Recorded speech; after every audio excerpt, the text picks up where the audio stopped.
السلام عليكم ورحمة الله وبركاته، أهلا بكل متابعين قناة نوفا ساد. يا ريت لو أول مرة تشوفنا يا ريت تنزل تشترك معنا في القناة وتفعل زر الجرس عشان يوصلك كل جديد من قناة نوفا ساد. طبعا بعد غياب سنوات ظهرت تاني قناة العفاسي. قناة العفاسي قرآن، طبعا قناة ممتازة جدا، 24 ساعة قرآن، حاجة ممتازة جدا. يا ريت تكمل الفيديو الآخر ولايك وشير، يا ريت تصلي على النبي في الكومنتات. طبعا زي ما اتعودنا بتيجي على قائمة التركيب، قائمة الترددات هتظهر لك قائمة بالشكل ده. تمام، هتعمل إضافة بالزرار الأحمر،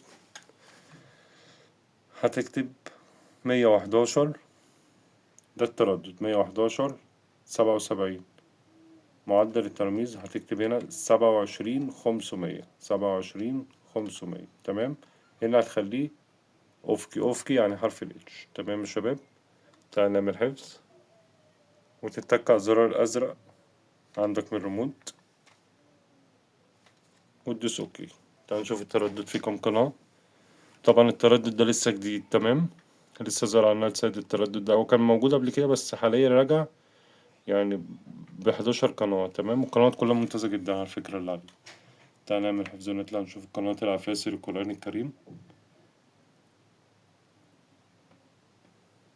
ادي اسم القناة اهي، قناة العفاسي. طبعا القناة دي مش هتشتغل غير على الأجهزة ال HD. اهي القناة HD زي ما واضحة قدامكم، وادي تردد القناة.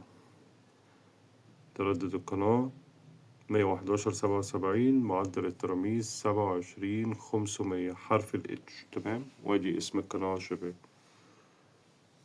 قناة ممتازة جدا في القرآن الكريم، وكل سنة وانتم طيبين بمناسبة شهر رمضان الكريم، والسلام عليكم ورحمة الله وبركاته.